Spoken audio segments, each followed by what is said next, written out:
En Auvergne, on trouve environ 350 à 500 couples de busards cendrés. Donc c'est la deuxième population la plus importante de France après l'ouest de la France. Et on a aussi une population de plaine dans le Puy-de-Dôme et dans l'Allier. C'est sur celle-là que moi j'interviens. Cette population niche en très très grande majorité dans les céréales.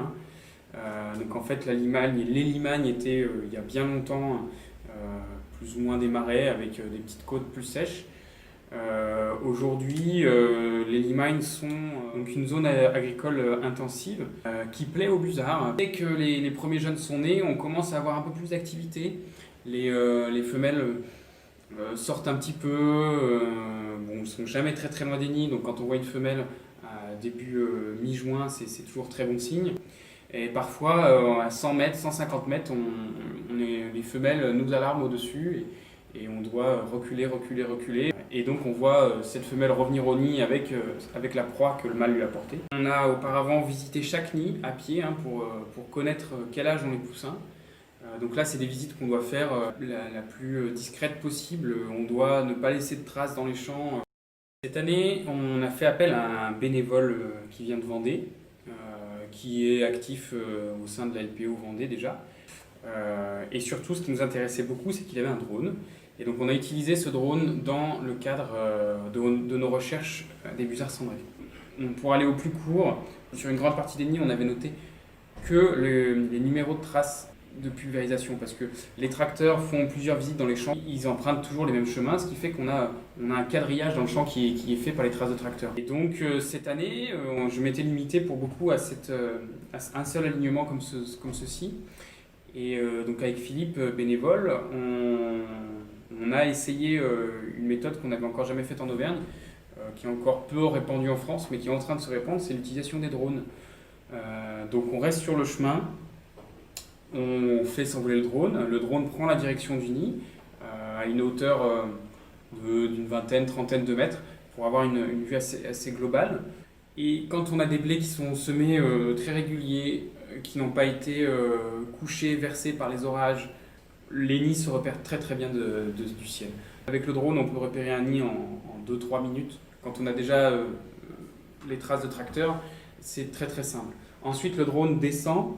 On le fait descendre à quelques mètres au-dessus du nid, 3-4 mètres suffisent pour faire une photo, une vidéo, et ça nous permet d'âger les poussins.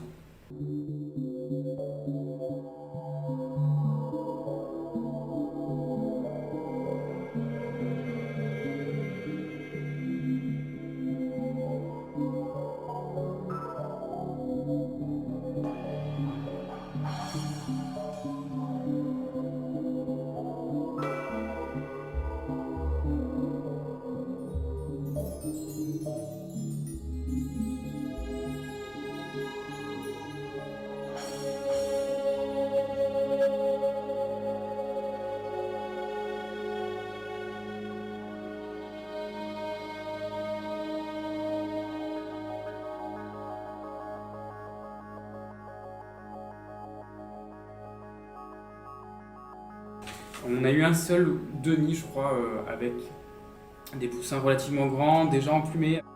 Alors les poussins, ils commencent à avoir des plumes au niveau de la queue, au niveau du bout des ailes et au niveau des couvertures. Donc ça fait des petites bandes noires sur le dos. Et en fonction du pourcentage de plumes, on va dire, on arrive à âger assez précisément. Le drone permet, en plus donc, de ce gain de temps, de limiter les prédations.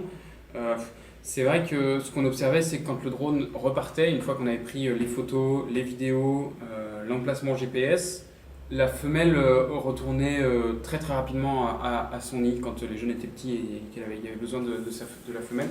Elle retournait dans les quelques minutes qui suivent. Alors que c'est vrai que quand on est à pied, elle met un petit temps pour revenir, donc on suppose que le stress pour l'oiseau est moins important. C'est un oiseau, le busard cendré, qui est assez peu agressif finalement. Donc quand le drone arrive au-dessus du nid, la femelle est posée sur son nid, elle s'envole.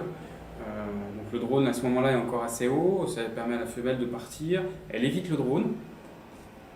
Et à aucun moment elle cherche à attaquer le drone, même quand on descend à quelques mètres au-dessus du nid.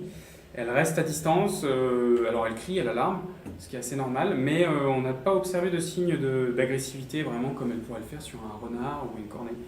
Donc on estime que le stress engendré par la visite au drone est en tout cas moins importante qu'une visite à pied par un homme.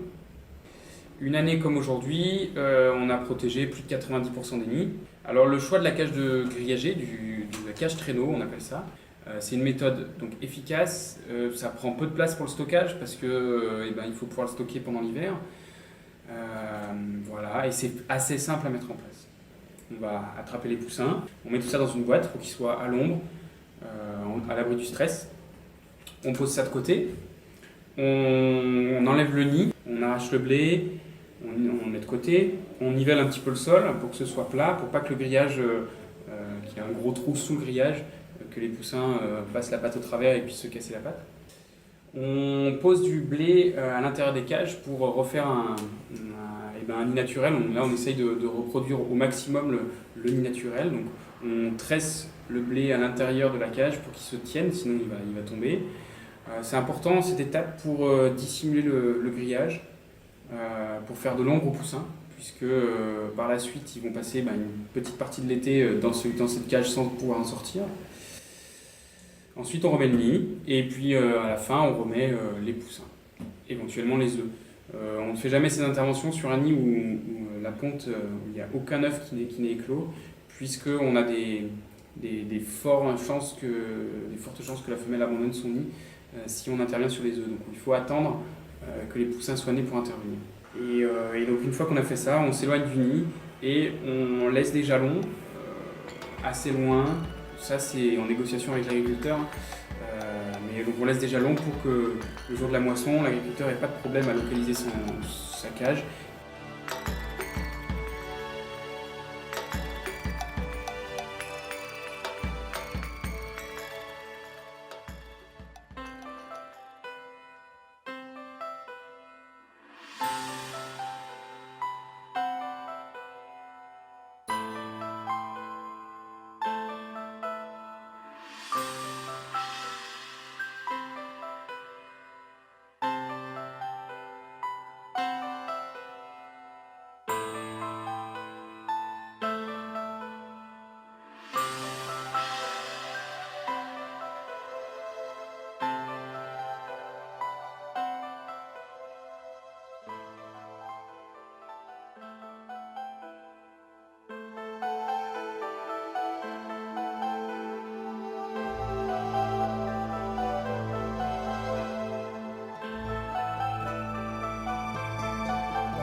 Et donc ça permet à l'agriculteur de faire sa moisson tout en gardant le blé à 2-3 mètres carrés de blé. Le plus vieux, c'est celui qui est parti. Là, il a déjà des plumes sur les couvertures, donc c'est la barre de plumes qui est formée sur le dos, là, sur le haut. Et après les rémiges. Et donc en mesurant la taille des plumes qui dépassent, là on a dépassé le centimètre. Il doit avoir 16-17 jours, quoi. On le considère volant à 28, il serait capable d'échapper à une moissonneuse. Mais pas un prédateur après en dehors du nid. Donc il faut au moins 30 jours pour qu'il sache voler, au moins sur 40-50 mètres, quoi. Donc c'est un grillage qu'on a replié quand on l'a posé la première fois. Et c'est ouvert sur le dessus et la femelle, les parents, c'est globalement les femelles, mais les parents, ça leur permet d'accéder au nid par le haut. On pourrait croire que ça les dérange, alors oui, ça les dérange un petit peu. C'est pour leur bien, mais ils s'y habituent, ils s'y accommodent rapidement.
conditions météo étaient parfaites. On commençait tôt le matin, on finissait tard le soir. On a réussi à faire jusqu'à 14 survols en une seule journée.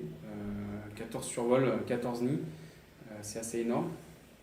Je ne l'aurais pas fait à pied. Enfin, à la fin de la deuxième journée, le mardi soir, on a eu des orages assez violents.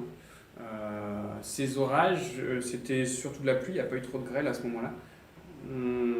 Au moins pour presque la moitié nord de la zone d'études Limagne, Puy-de-Dôme et aussi de l'Allier, ça a couché peut-être plus de la moitié des parcelles de blé.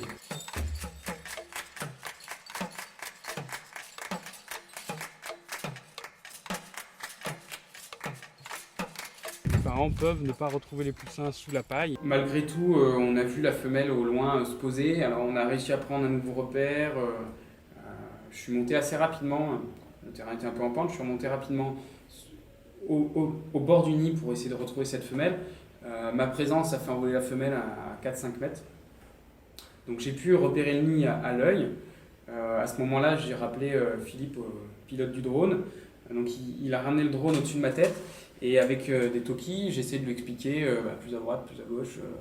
Et il n'arrivait pas à trouver le nid. Pour la raison simple, c'est que le blé s'était complètement couché dessus le nid. Alors les poussins étaient complètement trempés, ça avait eu lieu dans la nuit. Hein. Les poussins étaient complètement trempés. Et en écartant un peu le blé, on trouvait le nid. Alors là, ça a été assez problématique, parce qu'il y a eu beaucoup de nids dans ce cas. Hein. Il y en a eu un grand nombre malgré tout. Peut-être un tiers de tous les nids repérés cette année. Tous les nids où on s'est décidé de protéger un peu trop tard ont été prédatés.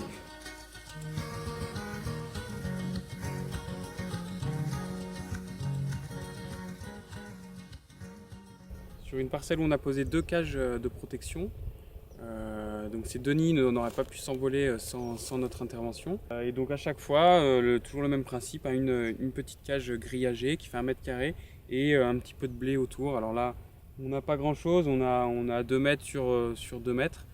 La cage au fond est un peu plus importante. En fait, ici, c'était une zone de blé qui était complètement versée.